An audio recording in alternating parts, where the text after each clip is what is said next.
మాతృదేవోభవ, పితృదేవోభవ, ఆచార్య దేవోభవ. ప్రజా కార్యక్రమానికి స్వాగతం. హైదరాబాద్ నుండి బీటెక్ విద్యార్థి రాము అడుగుతున్నాడు, గురువు గారికి నమస్కారం.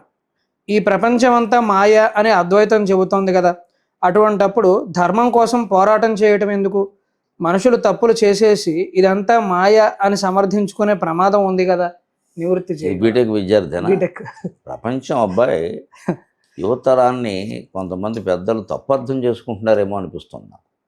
వీళ్ళంతా మారిపోయారండి, వీళ్ళకి ఏమి తెలియదండి. లేదు, ఎంత తెలుసుంటే ఆ మాట వస్తుంది. మనకు వచ్చే ప్రశ్నల్లో కనీసం 40% బీటెక్. మరి వాళ్ళు చాలా బాధ్యతగా ఆలోచిస్తున్నారు సమాజం గురించి. నాకు అందుకే యువతరం మీద, మహిళల మీద గొప్ప నమ్మకం నాకు. వాళ్ళు ఏదో అమాయకులు, తెలియదు, అవి మనం ఏదో మన అహంభావంతో మాట్లాడుతున్నాం, కానీ వాళ్ళు చాలా బాధ్యతగా ఆలోచిస్తున్నారు. లేకపోతే ఇదంతా మాయ సిద్ధాంతం బీటెక్ పోటీ అడగడం ఏంటి, ఇదంతా మాయ. అద్వైతంలో ఒక చమత్కారం ఉంటుంది, గజం మిథ్య పలాయనం మిథ్య. అది అద్వైతం మీద మాట్లాడే వాళ్ళందరూ ఎక్కడో అక్కడ దాన్ని చెప్తారు. శంకరాచార్య కాలం నుంచి చెబుతుంది. ఏమిటంటే ఒక ఏనుగు వచ్చింది, ఒక అద్వైత సన్యాసి ఆయన వెడుతున్నాడు దారి వెంట, కాషాయంతో ఆయన వెడుతున్నాడు.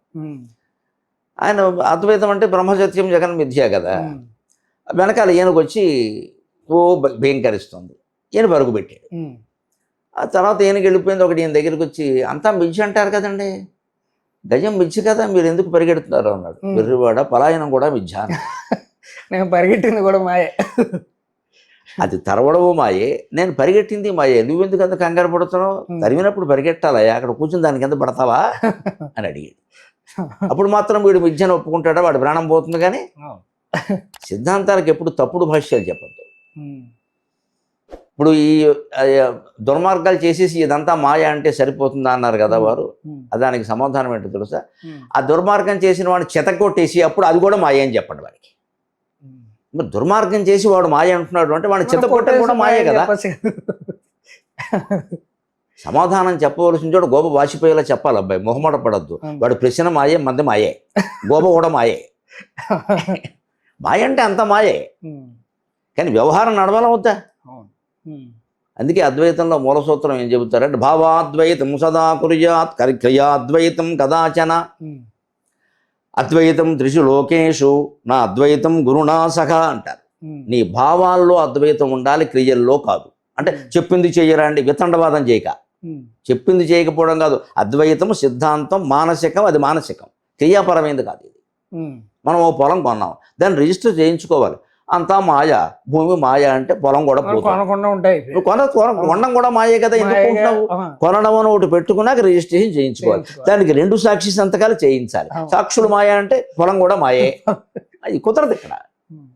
ఎలా మాయ? ఎప్పుడు అది కొనేసి సంతకాలు చేయించుకుని రిజిస్ట్రేషన్ చేయించుకుని లోపల పెట్టుకుని ఈ పొలం మాయ, ఇది ఎవరికి చెందాలో వారికి చెందుతుంది, నేను డబ్బు ఉంది కొన్నాను, పిల్లలకి మిగులుతుంది, అంతే, వదిలే ఆ విషయం. అంతేగాని ఇంక పిల్లలు కనపడ మీకోసమేరా ఇదంతా, వాళ్ళు కష్టపడి నానాయాతన పడి కొన్నాను, దీన్నే ద్వైతం అంటారు. అంటే మాయా అని చెప్పుకుని బాధ్యతారహిత్యంగా ఉండడం కాదు. అక్కడ నీ బాధ్యత నువ్వు చేయి, అది మాయా అని తెలుసుకుని వదిలేయి. మాయ అయినప్పుడు బాధ్యత ఎందుకు తెలియాలి? మాయ అయినప్పుడు బాధ్యత ఎందుకు తెలియాలి అంటే బాధ్యత రాహిత్యం కూడా మాయే కాబట్టి. లోక వ్యవహారం అనేది నడవాలంటే పనులు నడవాల్సిందే. అక్కడ క్రియాద్వైతం కదాచన, పనిలో ఎప్పుడు అద్వైత భావం వద్దు, ద్వైత భావం ఉంటుంది. నౌకరే, ప్రిన్సిపాల్ ప్రిన్సిపాలే. ప్రిన్సిపాల్ వెళ్ళి గంట కొట్టాడు అనుకో, నౌకరు ఏమంటాడు, మీరు బాగా కొట్టారని చెప్తున్నారు సార్ అంటాడు. ఈ పాఠాలు మానేసి గంట కొట్టుకోవాలి. అలాగని వాడు పాఠం చెప్పగలడా? లేదు. అంటే గంట కొట్టేవాడు ఆయన కొట్టలేకపోతే కొట్టించాలి, కానీ నీ బదులు నేనే కొడతానాయా అంటే కొట్టుకోండి అంటాడు వాడు. చుట్టకాల్సి కూర్చున్నాడు. అక్కడ అద్వైతం పనికిరాదు అక్కడ. అందుకే ఏం చెప్పారంటే శాస్త్రంలో, భావాల్లో అద్వైత భావనతో ఉండండి, అంతా ఒక్కటే, అంతా ఒక్కటే, అంతా ఒకటే. మీరు తండ్రి అయితే తండ్రి పాత్ర, కొడుకు అయితే కొడుకు పాత్ర, కూతురు అయితే కూతురు పాత్ర, అల్లుడైతే అల్లుడు పాత్ర, నౌకరైతే నౌకరు పాత్ర చేయండి. ఎందుకని నేను ఏ పాత్ర చేయనంటే కుదరదు. శరీరం అంటూ ఉంది కదా, అది వదిలేమను, ఎవడు ఉండమన్నాడా? ఇది ఉంటుంది, మళ్ళీ అన్నీ ఉండాలంటే అలాగా? దాని ఉన్నప్పుడు దాని పద్ధతి ప్రకారమే ఉండాలి కదా. అలాగా అద్వైతం త్రిషు లోకేషు నా అద్వైతం గురునా సహ, నువ్వు 3 లోకాల్లోనూ అద్వైతాన్ని పాటించు, గురువుతో అద్వైతం వద్దన్నారు. ఎందుకంటే గురువు పైన కూర్చుంటే మనం కింద కూర్చోవాలి. గురువు చెప్పేది మనం వినాలి. అవసరమైతే సందేహం కోసమే ప్రశ్న అడగాలి, కానీ గురువు జ్ఞానాన్ని పరీక్షించడానికి ప్రశ్న అడగకూడదు. గురువును తికమక పెట్టడానికి అడగకూడదు. ఇది పాటించాలంటే గురువు శిష్యుడు ఇద్దరు ఒకటన కాదు, చెప్పుకునేటప్పుడు గురువు గురువే, శిష్యుడు శిష్యుడే. ఆ బోధ అర్థమైన తర్వాత విశ్వం పశ్చితి కార్యకారణతయా స్వస్వామి సంబంధత శిష్యాచార్యతయా తథైవ పితృపుత్రాధ్యాత్మనాభేదత.